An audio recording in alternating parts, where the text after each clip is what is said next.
Conciliação e Arbitragem da Administração Federal.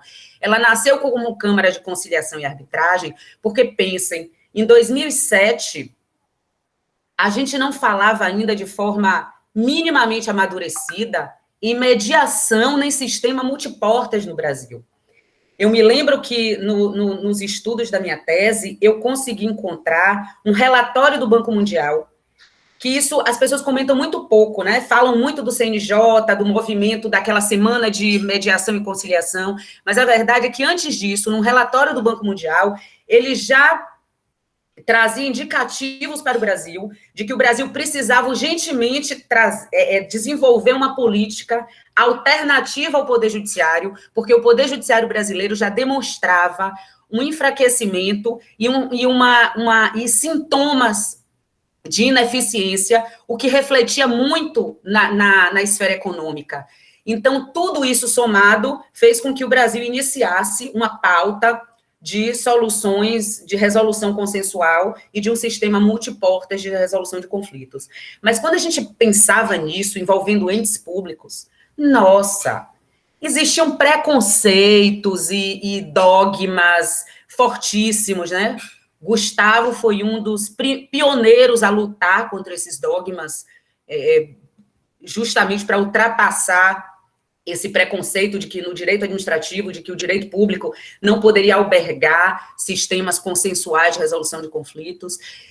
E a verdade é que a AGU, ela saiu na frente nesse ponto, e isso me dá muita satisfação e orgulho da instituição a que pertenço, e foi essa instituição, foi essa organização, que é a CECAF, que hoje eu coordeno, que me inspirou a estudar isso e pesquisar isso na minha esfera acadêmica. Então, em 2007 foi criada a CECAF, ela surgiu timidamente, eu acredito até que ela surgiu ousadamente, audaciosamente, mas com uma competência muito reduzida. Por quê? Porque a maior patologia da administração pública, na verdade, eram os conflitos gerados em âmbito interno. Estruturas administrativas que não só conflitavam, porque o conflito é natural. Todas as relações, sejam no plano físico, natural, entre pessoas humanas ou entre ficções jurídicas, os conflitos sempre vão existir. Mas a forma de tratamento desses conflitos, né? Pensem vocês que dentro da administração pública federal, a gente tinha um número grande, exacerbado, de conflitos judicializados entre autarquias e União, entre fundações e União, entre fundações e autarquias, ou autarquias entre si.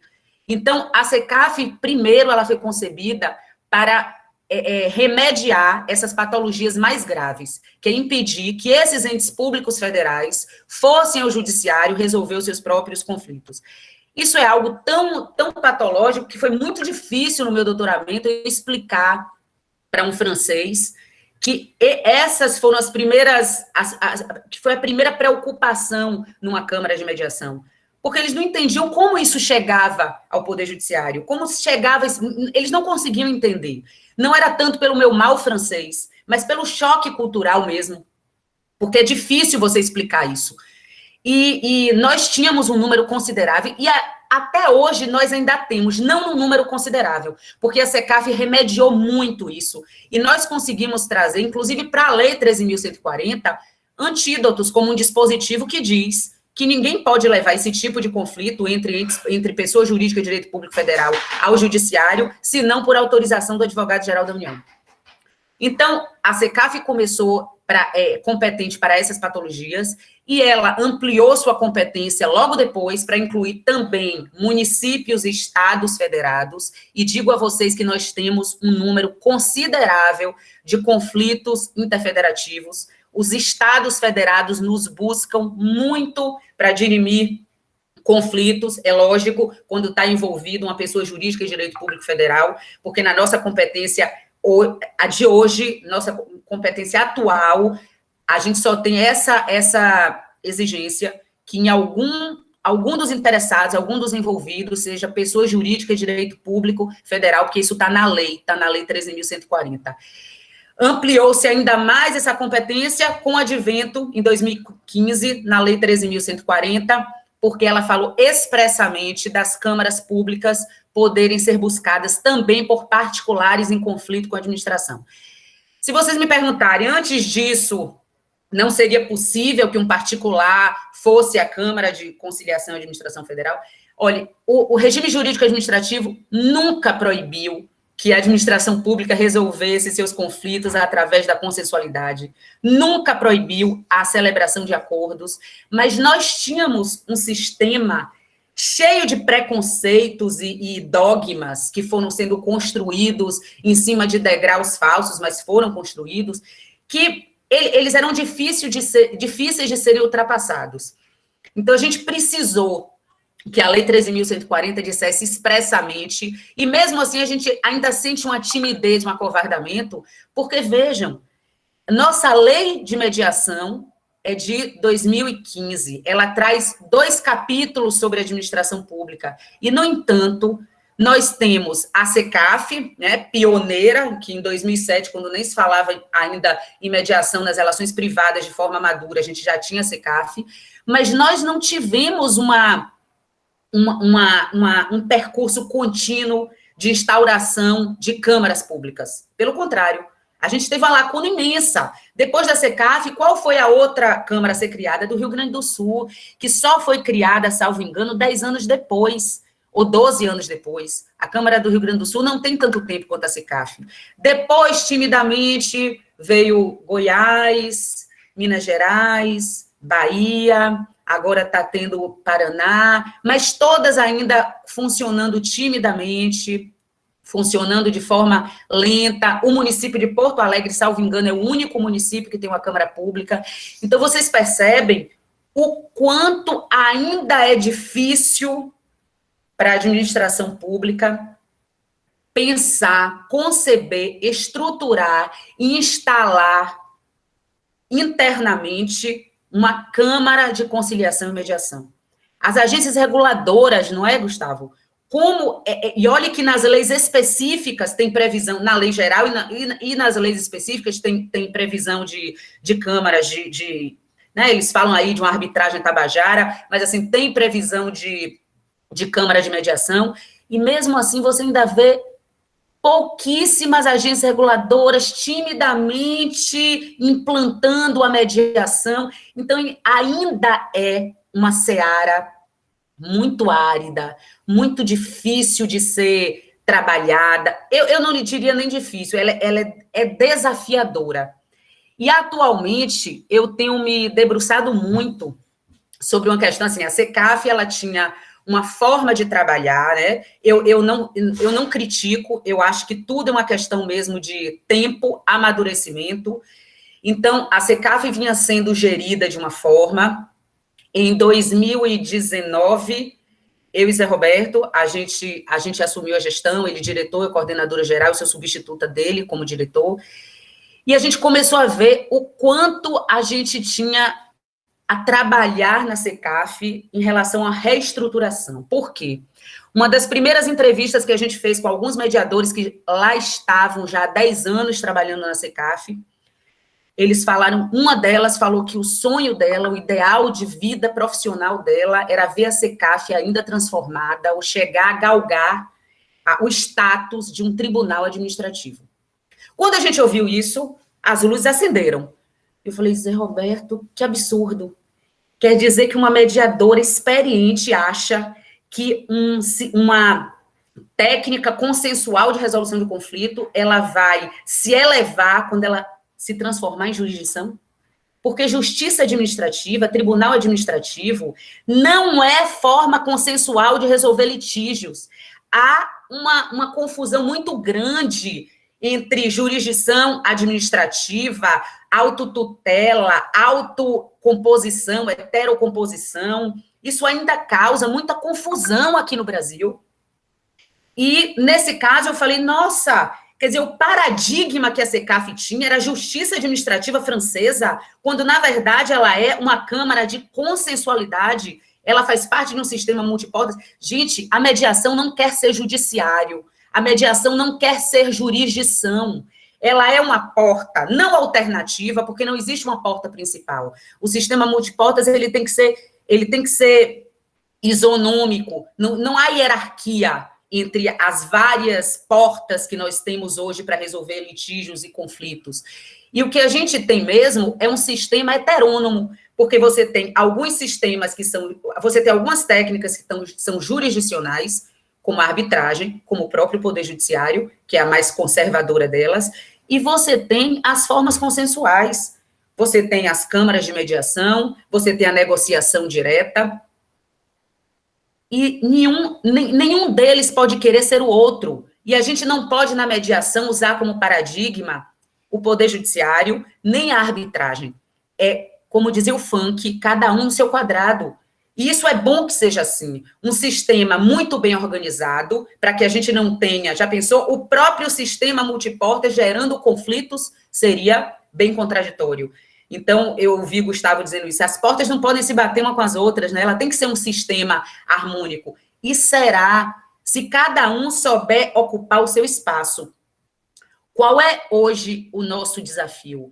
É que a mediação dentro da administração pública, ela tem a sua personalidade. A gente conseguiu afastar do nome da CECAF o termo arbitragem. Não existem câmaras públicas de arbitragem na administração federal. A administração federal, por força da lei de arbitragem, participa, sim, de processos arbitrais. Ela tem um núcleo especializado de arbitragem, onde ela forma os advogados que atuarão na arbitragem. Mas nós não temos na administração pública federal uma câmara pública de arbitragem, até porque o entendimento que a gente tem hoje, fixado por um parecer, aprovado pelo advogado-geral da União, e coincidentemente de minha autoria, é um parecer que diz que a gente, pelo menos até agora, o que a gente entende é que a arbitragem não pode ser praticada dentro de uma câmara pública, sob pena da gente fazer uma confusão entre jurisdição administrativa e arbitragem, porque a arbitragem é uma jurisdição privada. A lei de arbitragem foi criada para as câmaras privadas. A lógica dela é um juiz privado. E a gente trazendo a arbitragem para dentro da administração pública, a gente estaria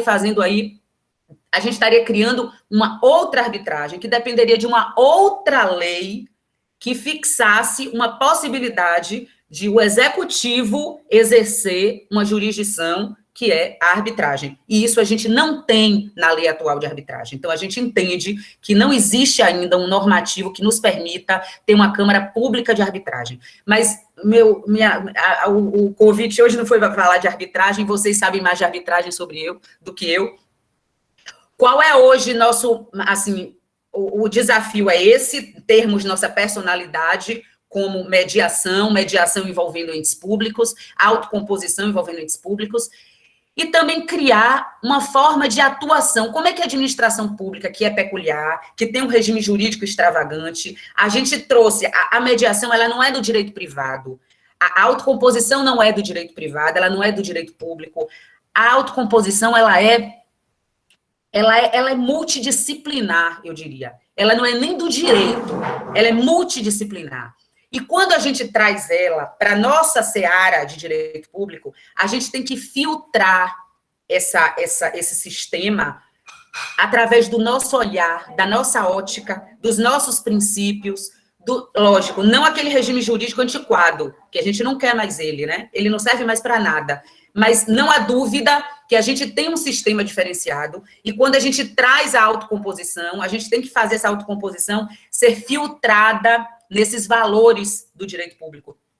Mas quando a gente faz isso, a gente também agrega, eu diria que, ao fazer isso, a gente não tem só prejuízo, eu diria até que a gente não tem prejuízo para a autocomposição. A gente tem a autocomposição vista por uma nova ótica. E a administração pública, a grosso modo, ela pode existir e exercendo, ela existe no mundo jurídico e ela se move no mundo jurídico ou através de ato, ou através de contrato, ou através de processo. Então, quando a gente traz a mediação e ela vai se desenvolver através de um processo administrativo, sim, mas não naquele processo administrativo clássico que está na Lei 9784, não aquele processo administrativo que só é visto nas relações adversariais, mas um processo administrativo que vai se compatibilizar com todas as transformações e alterações que a autocomposição precisa. Então, hoje na SECAF, por exemplo, a gente tem a figura da cautelar consensual.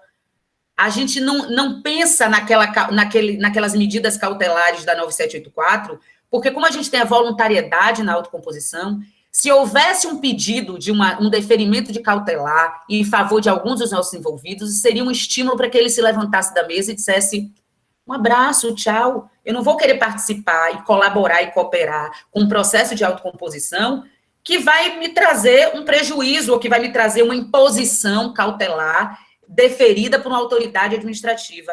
Então, todas as vezes que a gente percebe que um processo de autocomposição depende de uma medida urgente para que aquele prejudicado ele se sente à mesa, a gente conversa com aquele envolvido que tem a capacidade de unilateralmente mudar essa medida, de alterar essa medida, como, por exemplo, inserção do nome de um ente público, de um particular ou de um ente público no CADIM. A gente conversa com essa parte, mostra para ela o quanto retirar, às vezes provisoriamente, o nome no CADIM daquela pessoa, isso vai ter um espírito colaborativo, se ela tiver realmente com postura, ela querendo voluntariamente participar do processo, querendo colher eficientemente os frutos daquele processo de mediação, a gente consegue, de forma consensual, obter resultados positivos, até mesmo em relação a medidas urgentes. Nós temos já exemplos práticos na SECAF. Então, qual é o nosso desafio agora também? É fazer com que o processo administrativo, que hoje, para a maioria, no senso geral, é burocrático, só tem uma visão adversarial de conflito, que ele venha em prol da mediação. Que a gente consiga colocar o processo administrativo, sim, como um instrumento eficaz para que a mediação se desenvolva, sem que o processo trabalhe a mediação e sem que a mediação seja exercida sem a característica de uma técnica que está sendo desenvolvido dentro da administração pública. Qual seria a outra forma válida de você realizar a mediação à autocomposição dentro de uma Câmara Pública que não fosse através de um processo? O que não quer dizer burocratizar, o que não quer dizer matar o êxito de uma mediação por conta de um processo administrativo pesado, só com cunho de contraditória e ampla defesa, como se o contraditório e ampla defesa se resumisse à defesa de teses e antíteses, quando não é, né? A gente tem uma teoria habermasiana que fala do contraditório e ampla defesa como a oportunidade potencial de todos aqueles afetados por uma decisão administrativa possam participar validamente da formação dessa vontade. Então, é assim que a gente pensa. E é assim que a gente está desenvolvendo na SECAF, essa nova SECAF, que já está se apresentando aí, porque não é tão nova mais, há 2 anos, com esse olhar de empoderar a mediação, a autocomposição, os seus mediadores, de afastar essa ideia equivocada de que a mediação se elevaria se algum dia a SECAF fosse transformada num tribunal administrativo, a gente tivesse uma justiça administrativa, porque a gente está trocando, a gente está equivocado, misturando os conceitos do sistema multiportas, e de a gente encontrar uma forma de aliar essa mediação e desenvolvimento dessa mediação ou da autocomposição com um processo administrativo que venha trazer eficiência, eficácia, o máximo de isonomia entre os envolvidos e o máximo de transparência, visibilidade e controle do que é exercido dentro de um processo de mediação. Eu acho que eu já ultrapassei até meu tempo. Eu agradeço demais e estou à disposição para dúvidas eventuais. E eu passo a palavra para o professor Gustavo. Muito obrigado, doutora Kaline, amiga. Eu sei que você tem uma sessão, né, de mediação agora às 10h30, mas se puder ficar conosco um pouquinho mais, por gentileza, né, se for possível, quando você tiver que se retirar também, fique super à vontade. Vou ficar sim, Gustavo, obrigada. Obrigado, Kaline. Vamos ouvir o doutor Zé Roberto, mas eu gostaria primeiro de fazer um registro, Kaline, Zé Roberto, aqui na turma, né, desse curso de acordos administrativos, mestrado e doutorado da USP, nós temos advogados privados, mas temos muitos advogados públicos também. Então, esse interesse, né, da advocacia pública em relação aos acordos, aos mestres, já podemos falar, inclusive, como a doutora Flávia Freitas, procuradora federal, que esteve aqui conosco numa das aulas antecedentes, disse também, já existe hoje uma política nacional de acordos, né, federal, né, vamos dizer assim, no âmbito federal, e, de certa maneira, já se espraiando também para estados e municípios. Então, é importante também, numa sala de aula, nós termos, né, essa diversidade do advogado público, do advogado privado, né, porque acordo e MESCs, em geral, no setor público, eles são, digamos, instrumentos, né, ferramentas de dia a dia de trabalho. E aí, como pensar em acordos, né, se as capacitações elas são muito distintas. Então, é muito importante essa convergência, né? Então, esse é um primeiro ponto. 2, Kaline, eu vou lhe fazer 2 provocações, mas depois você pode voltar na sequência do... Por favor, né, do doutor Zé Roberto. Primeiro, essa distinção que você fez, eu acho muito importante. Eu tenho batido muito nessa tecla aqui com eles, né, entre processos administrativos adversariais e processos administrativos não adversariais. Então, foi muito importante o teu depoimento, né, a narrativa e o depoimento. E aí, eu queria só lhe provocar aqui, né, estamos no espaço científico, mas a prática importa muito. Será que não seria interessante também, já que estamos no momento ainda de institucionalização, né, dos mestres no setor público, pensarmos em momentos não adversariais, né, em processos administrativos que são decisórios, né, e alguma regulamentação, talvez de lei ou ato normativo da própria administração, porque existe muito essa confusão mesmo. Né? Muitas vezes me perguntam, quando estou falando a respeito do tema, em palestras, né? Mas professor, na mediação é possível a produção de prova técnica, né, de engenheiro, e aí eu tento fazer essa distinção. Né? Então, gostaria só que você explorasse depois, se possível, um pouco essa clivagem, vamos dizer assim, porque ela é importante, né, para que a gente possa entender do que a gente está falando antes de praticar.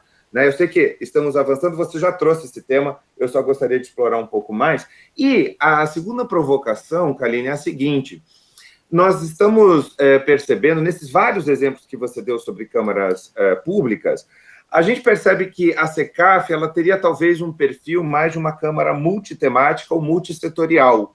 Né? A competência da SECAF hoje, né, ela não é uma competência por matéria, né? Mas em outros casos nós temos câmaras públicas que têm competência por matéria, que eu denomino temáticas ou setoriais. Por exemplo, Câmara da Saúde, né, do estado da Bahia, né? A gente tem outros casos também.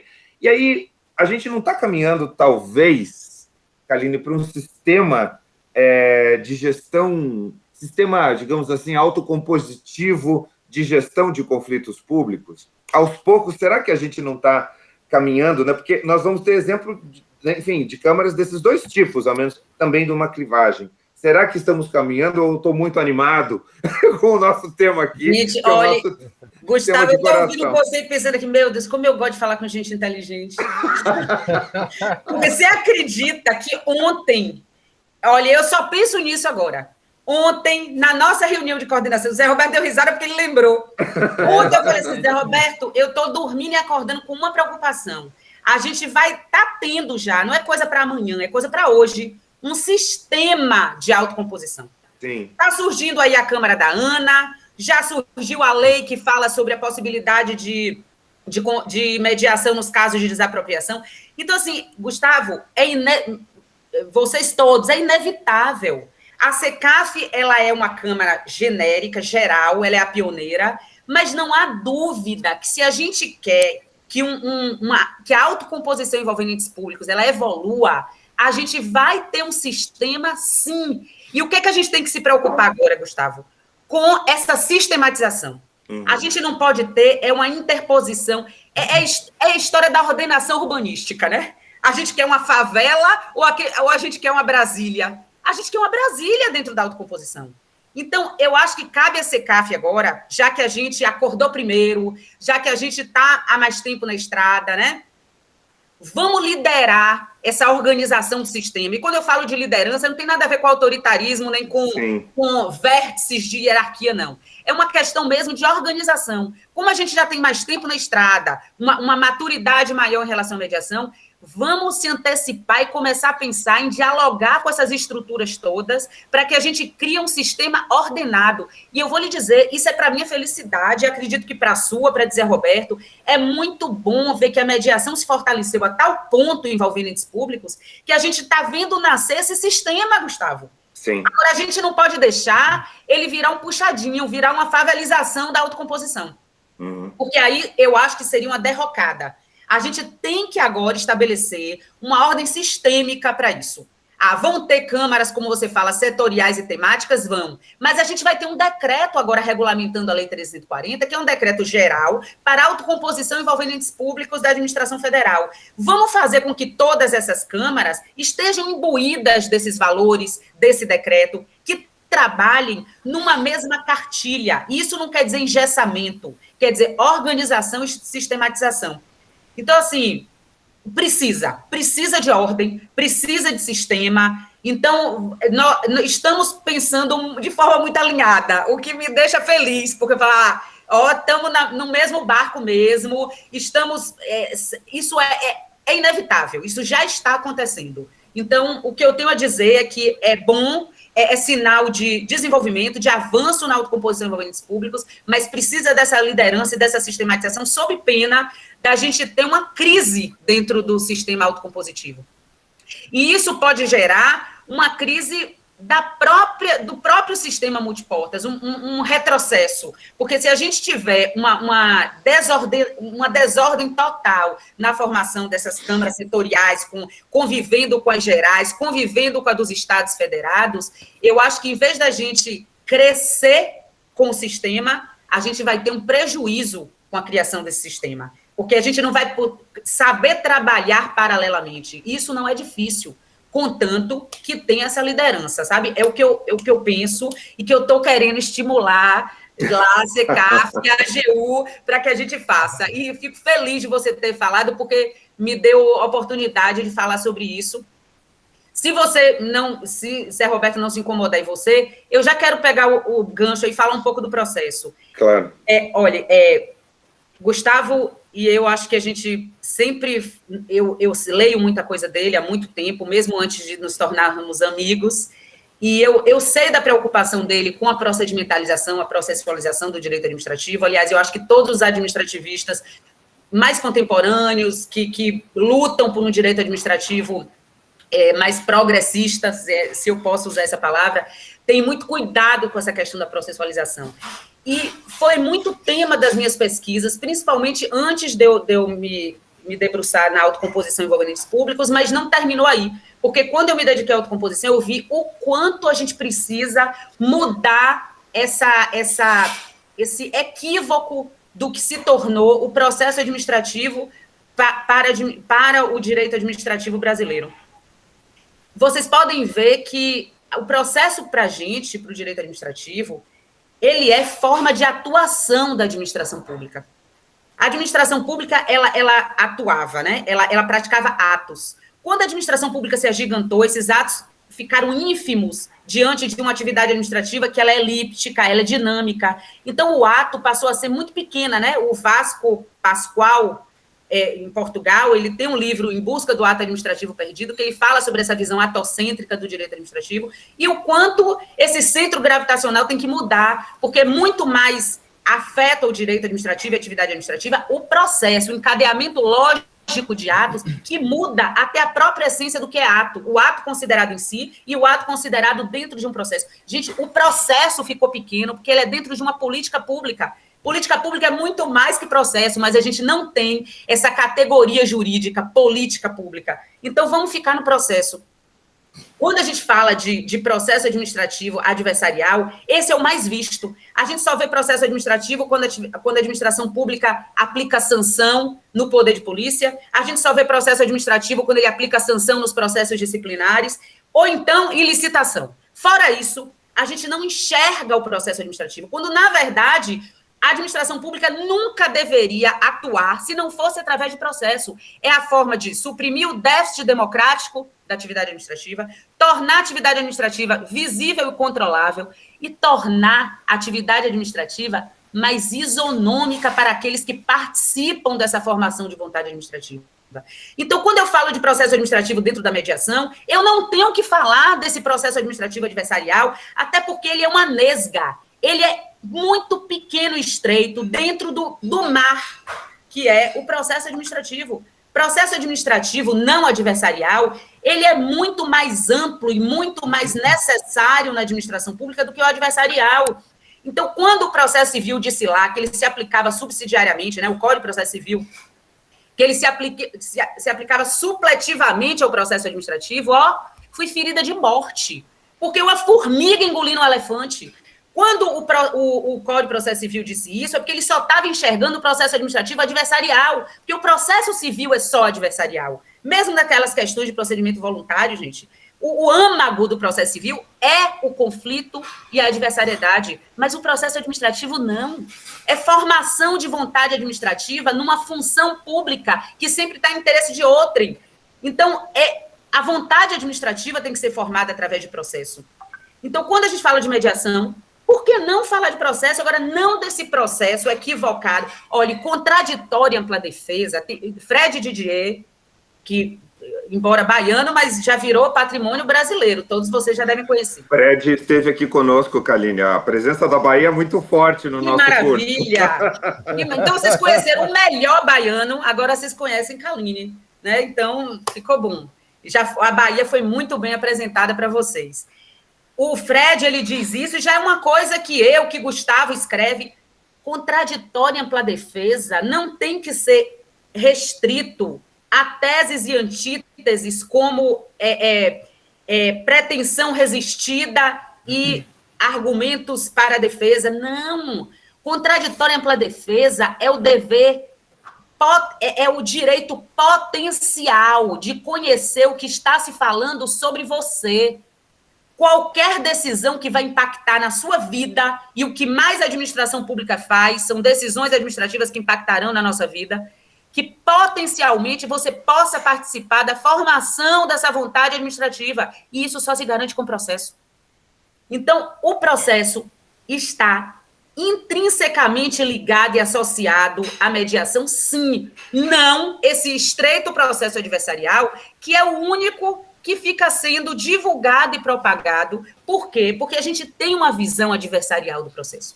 A gente aprendeu na faculdade, né? Mesmo vocês de uma geração posterior à minha, não muito posterior à minha, mas assim, ainda uma visão muito adversarial, muito beligerante do direito. Gente, processo... Eu tinha professor dizer assim, se você não aprender processo civil na faculdade, desista da carreira jurídica, porque você não vai saber o que fazer com o resto.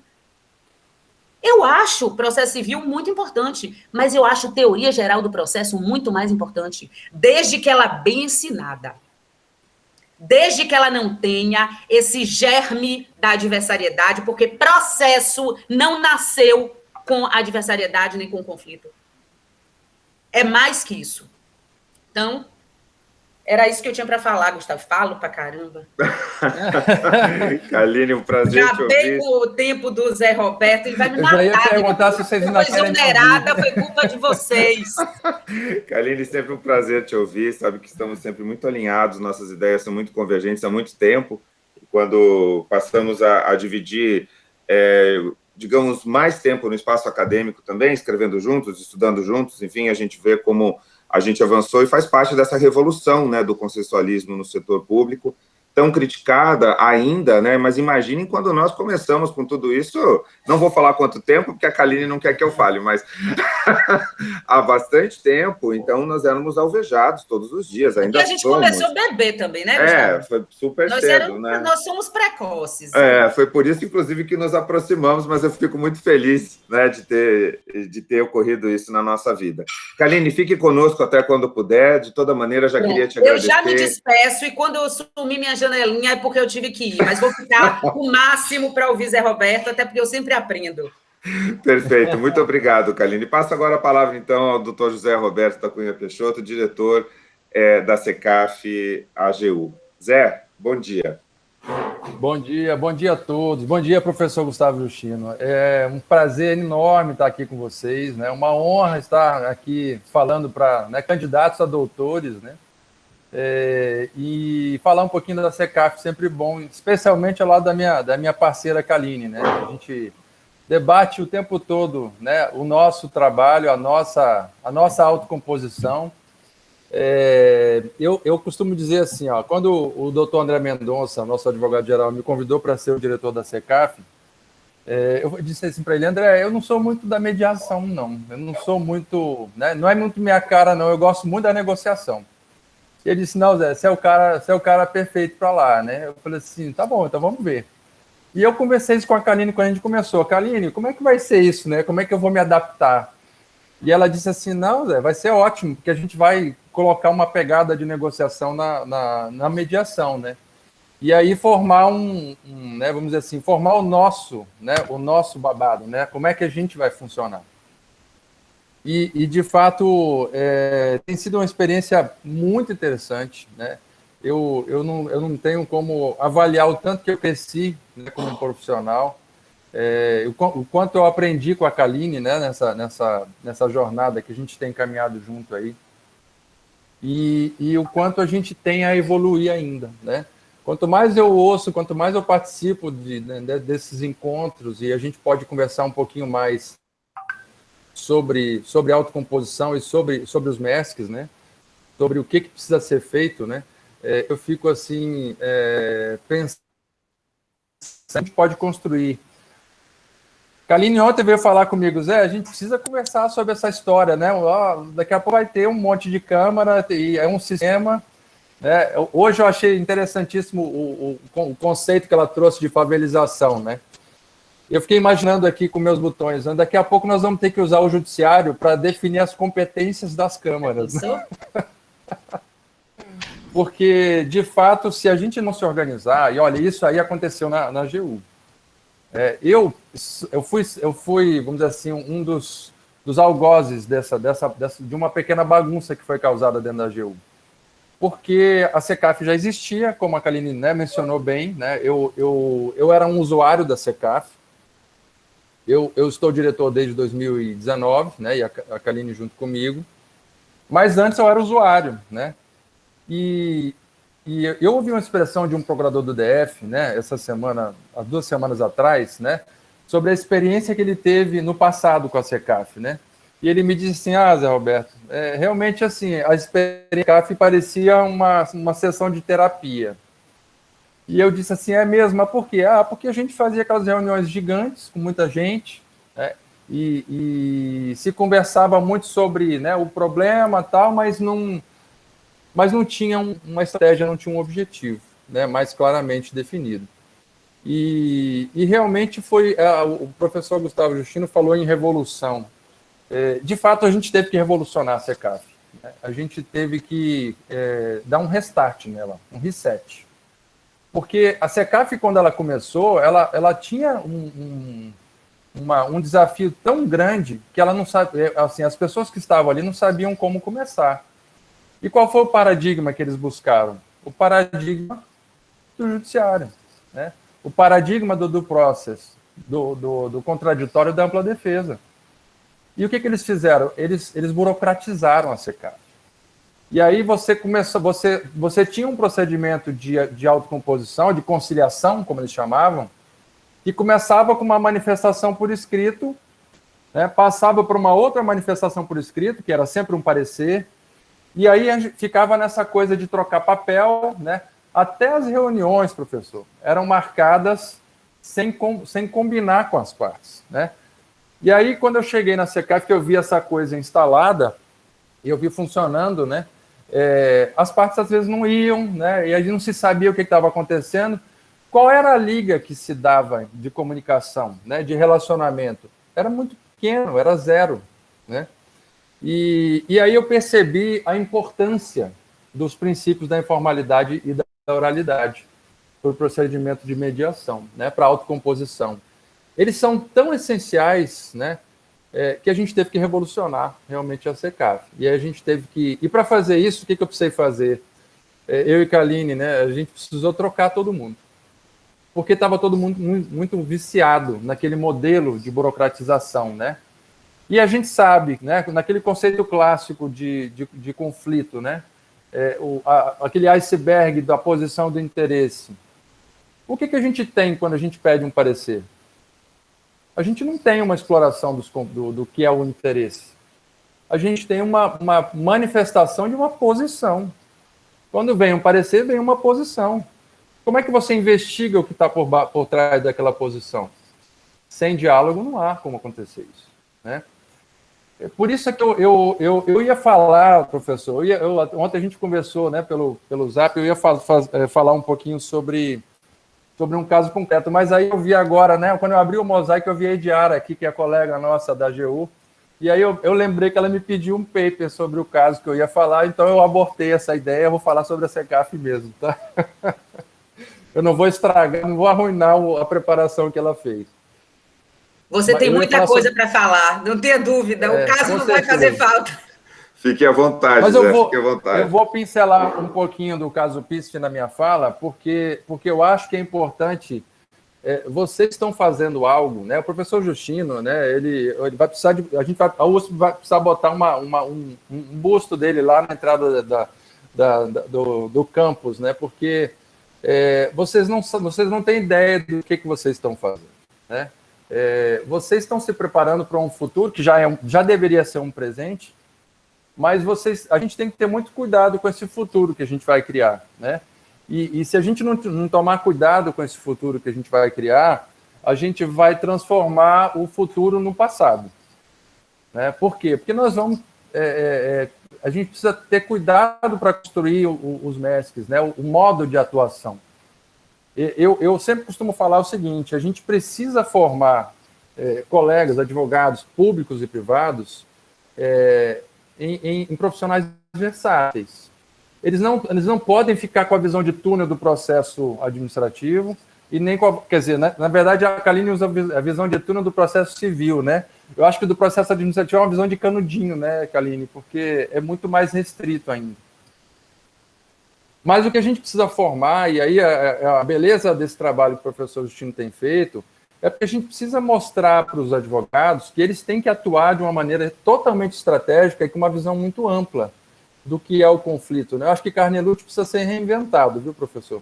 Porque o conceito de lead, né, ele passa a ter uma outra pegada, uma outra compreensão quando você coloca a negociação e a mediação para dentro desse conceito, né? Kaline tentou explorar um pouquinho isso e eu achei muito interessante. Nós precisamos formar advogados estrategistas. Quando ele receber uma demanda de um cliente, ele tem que mapear o problema de uma maneira que ele transforme, né, a causa que ele vai trabalhar num design, né, de atuação. Aqui na SECAF a gente implantou o que a gente chama de PEC, carinhosamente, né, que é o Plano Estratégico da Conciliação, que não é nada mais do que um design de solução de conflitos, né? Para cada situação que a gente se debruça, como a Câmara trabalha com conflitos complexos, né? Nossa pegada na SECAF não é a pegada do processo de massa. Eu estava dizendo que eu criei um conflito, né, interno, porque quando eu estava na PGU, no órgão de contencioso, eu criei uma iniciativa lá que era das centrais de negociação, ainda em 2011. Pensando justamente porque eu me sentia massacrado, né, pela massificação do processo. Na AGU, a gente lida com 6 milhões de causas, né? Muitas são repetitivas. Então, assim, eu sempre pensei, não dá para ficar enxugando gelo, não dá para a gente ficar aqui no Ctrl-C e no Ctrl-V, né? Não dá para a gente ficar desperdiçando o tempo de um advogado público, nem de um juiz, de um magistrado, com essas coisas repetitivas, né? Por isso, em boa hora, o CPC, né, o novo CPC trouxe diversos, né, formatos de trabalhar processo de massa, né, esses fatores de repetição. E a CECAF ela não tem essa vocação. Muito embora a gente possa fazer, a gente não tem. E quando eu criei as centrais de negociação lá na PGU, eu pensei em desenvolver uma ferramenta para trabalhar processo de massa de maneira inteligente. O trabalho foi muito bom, a gente conseguiu conquistar um nível de eficiência muito interessante e ganhamos até um prêmio Inovar em 2015. E a minha maior satisfação é ver que as centrais continuam até hoje, cada vez se aperfeiçoando. E quando eu vim para a CECAF 2019, eu vim com esse desafio, olha, vamos, né, acabar com essa discussão interna, a competição que havia entre CECAF e a vertente da negociação, vamos harmonizar isso. E a gente tem feito muito isso, né? Muitas das situações que vêm para a CECAF, quando envolve conflito de massa, a gente conversa com a PGU, com a PGF, com a PGFN, com a PGBC, para avaliar, vocês querem negociar ou vocês querem a nossa ajuda? Né? A gente vai ajudar com a nossa atuação técnica ou vocês querem negociar diretamente? A gente deixa totalmente à vontade. Né? Então, assim, eu penso que a gente tem que formar, né, os seus alunos têm que sair como estrategistas. Eles têm que saber atuar, se comportar numa mesa de mediação. Eles têm que saber buscar o outro lado e tentar uma negociação com qualidade. Aquilo que a gente fez, professor Gustavo, lá na nossa conciliação, no nosso caso do TSE e daquela empresa que vocês representaram, né? Aquilo tem que ser uma praxis constante do advogado, né? Saber que, olha, se eu buscar o judiciário, é porque eu realmente acho que não dá para fazer uma negociação. Eu acho que vai precisar, sim, de uma heterocomposição, buscar uma arbitragem, né? Então, assim, o advogado tem que saber atuar numa câmara de arbitragem. Ele tem que saber que a pegada de defesa ali, de montagem de uma defesa, é uma estruturação totalmente diferente, muito hiperconcentrada em pequenos atos, de longa duração, né? Diferente do processo civil, que são pequenos atos, né, com processo de longa duração. Né? Então, assim, o advogado tem que saber atuar em todas essas vertentes, em todos esses formatos. Né? Então, eu não vejo isso hoje ainda nos cursos de graduação. Né? Parece que agora, né, foi incluído pelo MEC aí a disciplina nos quadros, né, na grade, né, de graduação. Então, assim, eu fico muito feliz de ver isso. Mas a gente vai começar, né?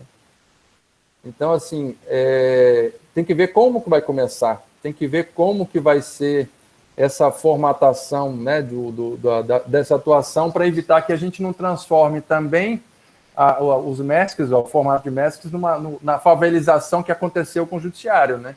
De você transformar o judiciário, os juizados especiais começaram como uma promessa e se transformaram num outro problema, né? Então, a gente tem que tomar muito cuidado com isso. Pensando na CECAF, o que a gente tem de percepção? Né? A CECAF tem uma aderência muito forte com conflitos estruturantes. Né? Então, conflitos complexos, como o caso do PISF, que a Ediara, né, pediu a informação para a gente, que a gente teve a satisfação, né, de, em 2 anos, conseguir resolver algo que estava sendo negociado desde 2016, ou até antes, né, desde 2006, né, que eles combinaram esse formato de, olha, você constrói, né, depois eu conduzo, né. A gente viu que a negociação começou dentro do conselho gestor lá do PISF, né, e foi parar na Casa Civil e lá não foi resolvido, né. E lá eles pediram socorro, o CECAF, vamos ver o que acontece aí, né. E o que eu pude perceber, né, não havia diálogo entre e é normal isso no conflito federativo, né? Normalmente, o nosso modelo federativo, ele é um modelo que concentra muito recurso e muitos, vamos dizer assim, muitas vantagens na União, né? E pouca nos estados. E aí o conflito vem, e aí o que acontece? O Supremo se comporta como um tribunal de hipossuficiente, né? Ele se comporta como o TST em relação ao trabalhador. Ele protege os estados. Então, olha a importância que a gente tem, né, de trabalho a ser construído pensando no conflito federativo.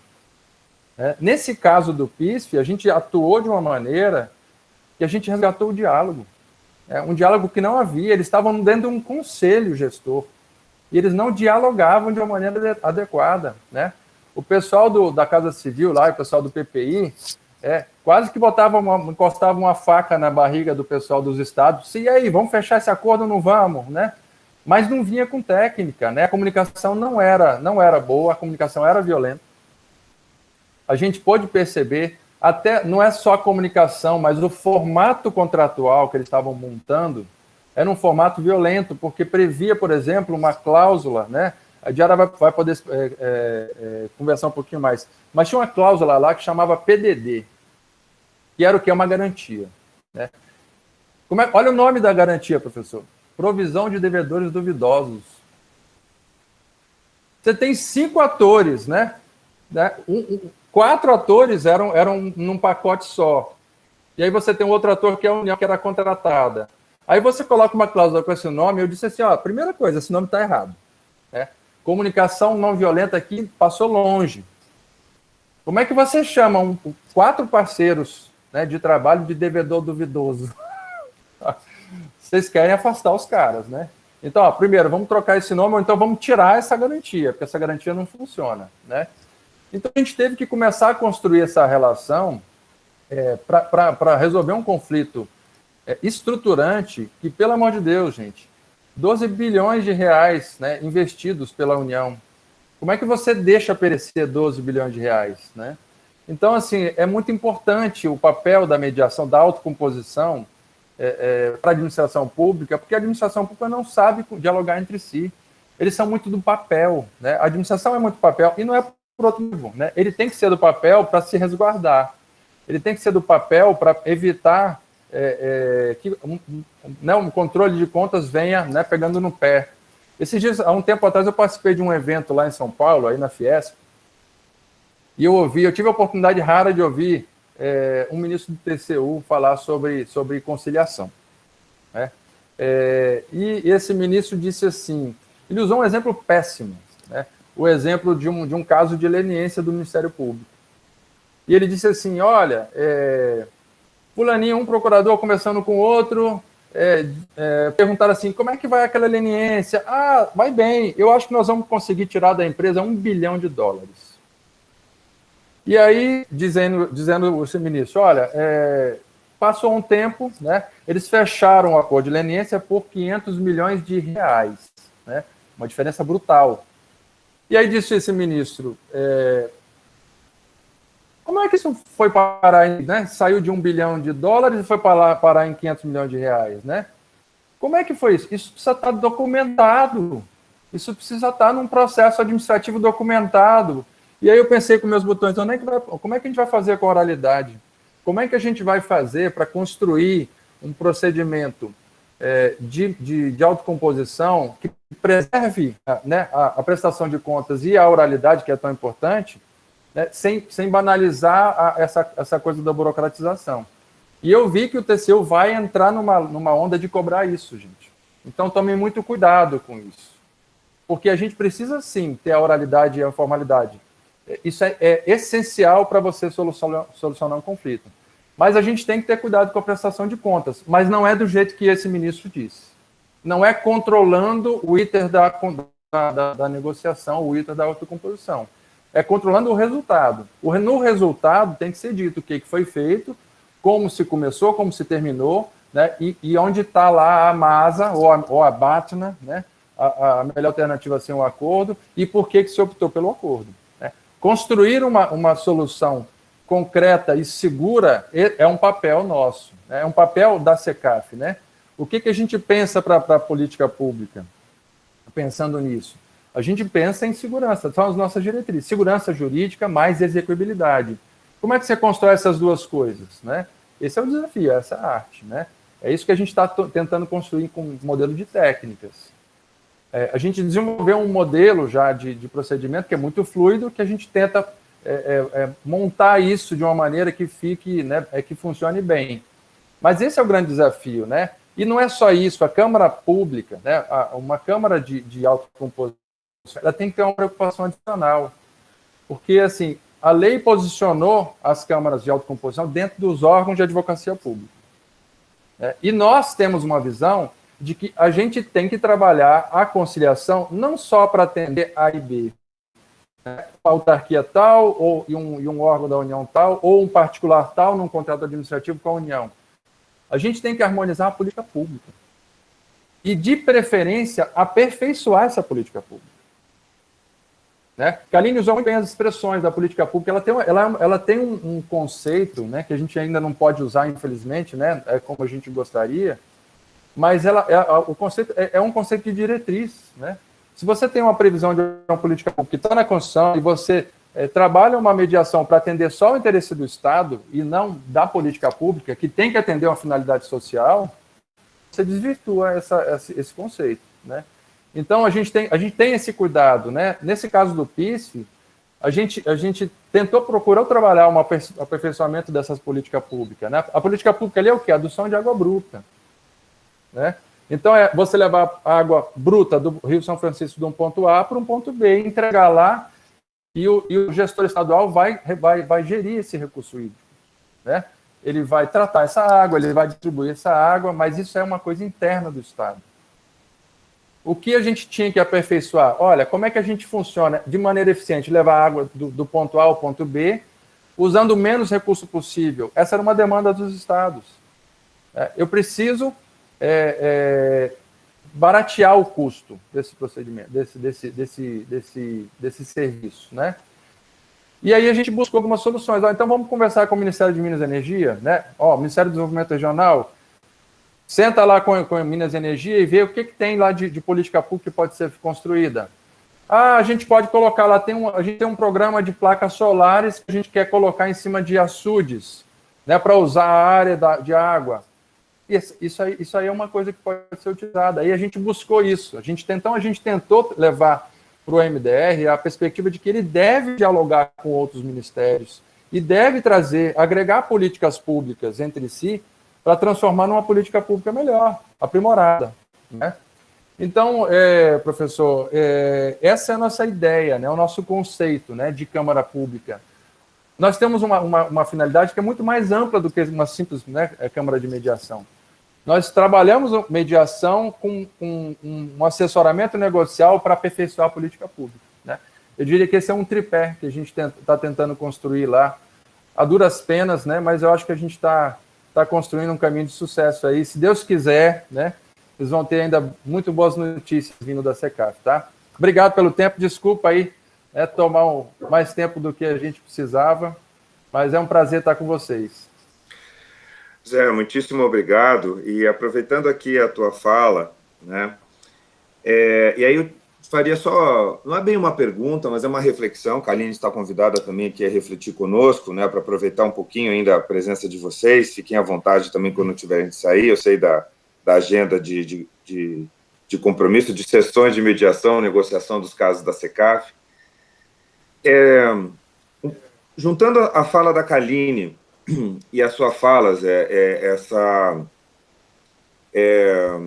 esses depoimentos, né, que na verdade são depoimentos daqueles que estão na linha de frente, né, dessa evolução toda, né, do tratamento mais adequado, digamos, dos conflitos públicos, né, para resolvê-los, muitas vezes preveni-los também. Tendo em vista essa tua atuação, por exemplo, na criação da central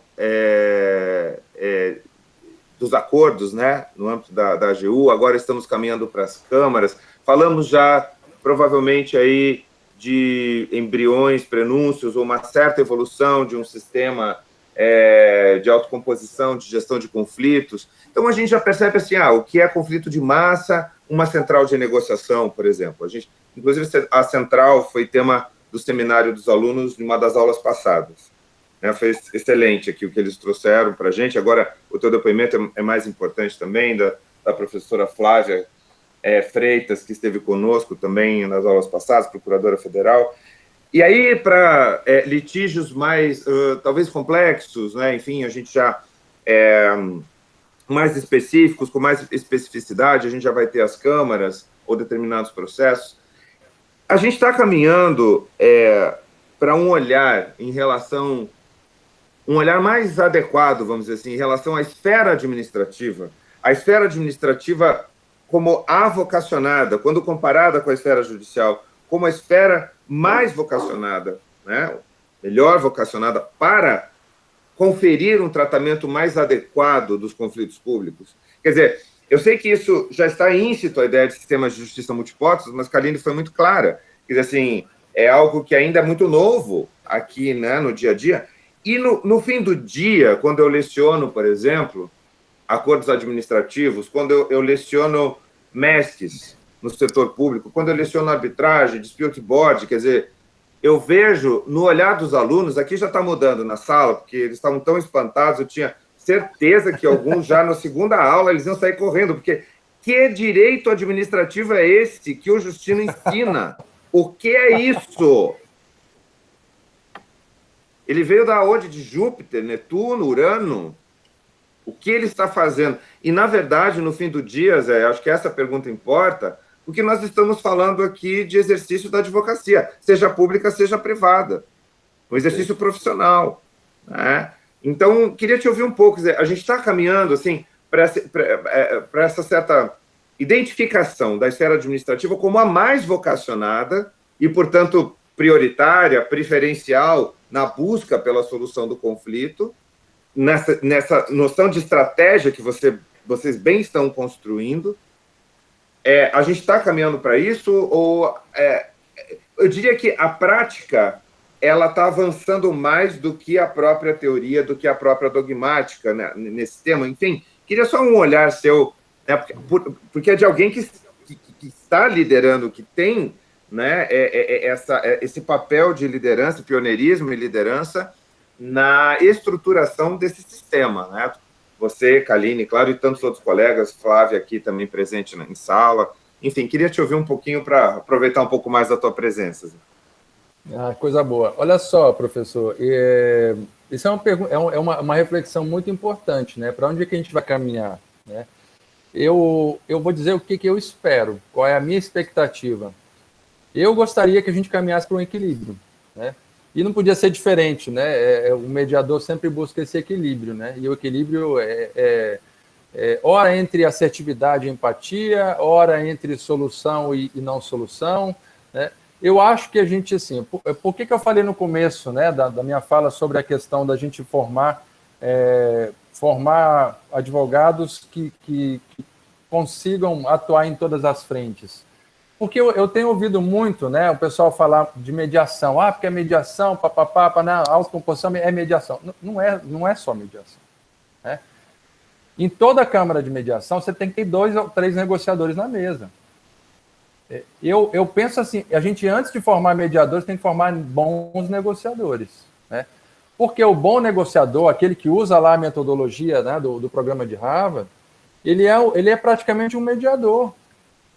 Por quê? Porque ele vai buscar o principal elemento da negociação, qual que é? O relacionamento. Né? E aqui eu não estou falando de um relacionamento pensando em justiça restaurativa. Não. Eu ontem estava conversando com né, um grupo de juízes federais aqui da primeira região.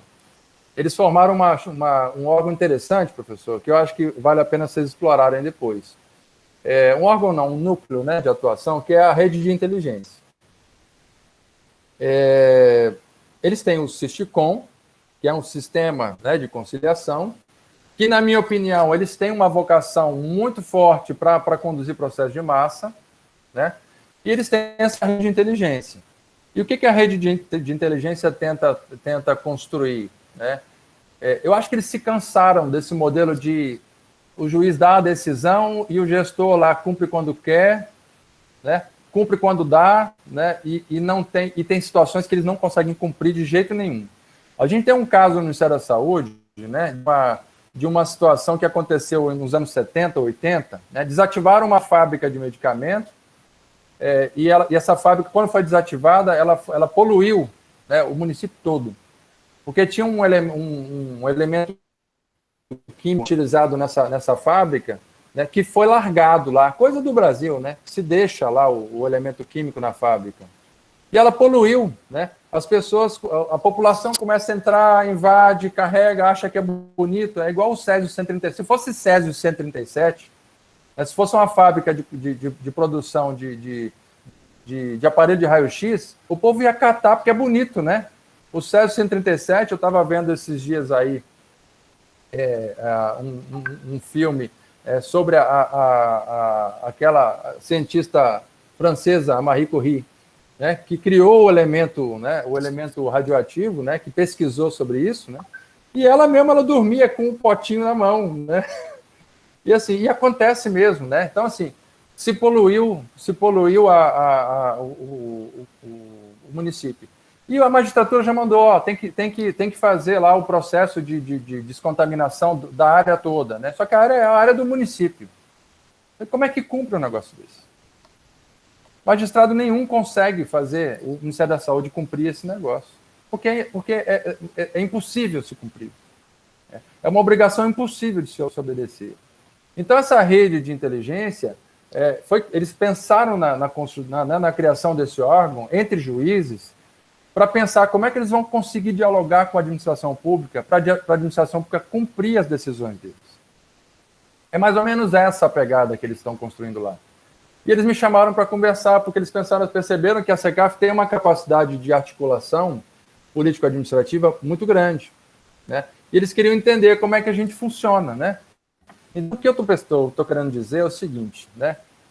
Até a magistratura caiu na real, que eles não conseguem, né, dar as soluções com aquela visão de túnel que eles têm disponível, que é o processo civil.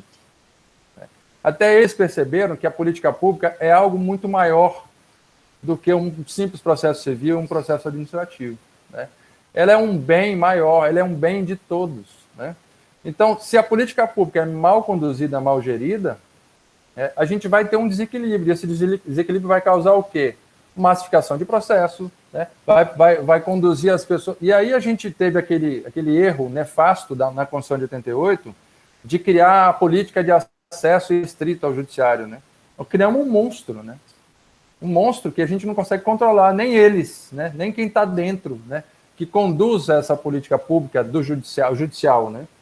Eles estão pedindo arrego, eles querem ajuda. E aí eles me chamaram, né? Eu fui recebido até com poesia, né? Pelo desembargador lá, brincando, né? Fez uma poesia para dizer, olha, como é importante a gente estar conversando, né? Então, assim, o que eu espero é encontrar um equilíbrio. Um equilíbrio entre quando acessar o judiciário e como usar bem o judiciário, nem que seja para fortalecer uma masa para uma negociação ali na frente, né? Nem que seja para preparar melhor e trazer um equilíbrio para a mesa de negociação, né, para a mesa de mediação. E a gente conversa muito isso nos nossos casos aqui, né? Olha, como é que a União ou como é que o outro lado vai entrar nessa mesa de mediação? Com que força negocial? Muitas vezes a força negocial depende de você melhorar uma masa, né? Como é que você melhorar uma masa? Você vai formatar, por exemplo, o Ministério Público fez isso com a gente esses dias, né? A procuradora, a gente fechou um caso aqui interessantíssimo, né, que envolve o Colégio Naval, né, e o acesso de mulheres ao Colégio Naval, né? O Colégio Naval não aceitava mulheres. E a gente fechou um acordo semana passada, né, que criou um cronograma, né? A Marinha do Brasil agora criou um cronograma e vai cumprir esse cronograma para permitir o acesso de mulheres no Colégio Naval. E o membro do Ministério Público perguntou assim, tem outros casos para trazer aqui, como é que eu faço? Eu vou ajuizar umas ações civis públicas. E a gente disse, não precisa disso, pô. Vem aqui e a gente conversa. Traz a coisa formatada, né, bem construída, constrói a tese bem direitinho e traz que a gente tenta resolver aqui. Se você achar que precisa entrar com a ação e ganhar uma tutela judicial, né, cautelar ou liminar, para vir para a mesa negocial, é uma avaliação tua. É a tua estratégia, né? A nossa estratégia é gerir bem o conflito entre as partes. Mas a estratégia do negociador é entrar numa mesa com qualidade. E isso depende unicamente dele gerenciar essas estratégias e avaliar qual é o melhor caminho. Então, o equilíbrio, para mim, é isso, né? Quando usar bem o judiciário, quando usar bem uma Câmara de Arbitragem, quando usar bem uma Câmara de Mediação e quando assumir, vamos dizer assim, a atividade principal de um negociador e conduzir ele próprio a negociação. Esse aqui é o grande barato que eu acho desse trabalho que vocês estão, desses estudos que vocês estão conduzindo aí, né? É formar profissionais com essa qualidade. Obrigado, Zé. Muito obrigado. Kaline, não sei se você gostaria de fazer uma última fala. Eu acho que Zé Roberto completou aí muito a questão da procedimentalização e processualização, falando da estratégia. Acredito que já está completo, e vocês também não devem estar aguentando mais ouvir esse meu sotaque baiano, eu falei demais hoje, né? Foi bom dar uma quebrada aí, Bahia, Brasília. Dizem que brasiliense não tem sotaque, né? Porque juntaram todos os estados do Brasil e formaram os brasilienses. Então, o Zé Roberto é sotaque neutro. Agora, o meu realmente não é neutro, né? Bom, Kaline, gostaria de agradecer muito a sua presença. Se a gente pudesse sempre acordar, né? Primeiro, dessa maneira, né? Acordar, fazer um debate super profundo com esse alto astral, né? Que a gente fez aqui hoje, sem dúvida, pela tua presença e também pela presença do Zé Roberto. Eu sei que vocês são grandes entusiastas, né, da negociação no setor público, dos acordos administrativos. Eu, como professor, Kaline, também como professora, nós temos essa bandeira já há muito tempo. É muito importante o papel da academia, mas uma academia preocupada com uma agenda contemporânea, sem dúvida viável, mas uma agenda muito pragmática. Hoje a agenda do direito administrativo é pragmática, né? Eu acho que está aqui a importância do curso que está acontecendo, um curso de acordos administrativos. É a terceira versão desse curso, né? E a presença de vocês, o trabalho da SECAF, da Central de Negociação, da AGU. Então, gostaria de me despedir de vocês. Estejam sempre convidados a participar aqui das nossas atividades acadêmicas, Kaline, e desejo, então, um excelente dia a todos, e, sem dúvida, em breve nós vamos conversar. E só dar uma notícia, né? No domingo, eu começo a minha coluna jurídica, que vai se chamar Público e Pragmático. E, na verdade, a visão, eu vou coordenar essa coluna, vai ser todo um texto por semana, aos domingos. A ideia é essa, justamente do que a gente fez aqui, né? Falar dos problemas, falar das questões, à medida que tudo isso está acontecendo, e a gente tentar enfrentamentos devolutivas e respostas, reagir, não só em tempo real, mas reagir também com soluções mais pragmáticas. Então, vocês estão de parabéns pelo trabalho de vocês, e muito obrigado por compartilharem aqui a atividade de vocês, os resultados e o pensamento, né, reflexivo conosco. Obrigado, Zé. Obrigado, Kaline. Com a gente, Gustavo. Obrigado, foi um prazer. Satisfação de estar com vocês. Viu? Boa sorte aí no curso. Boa aula para vocês. Obrigado, pessoal. Abraço. Tchau, tchau.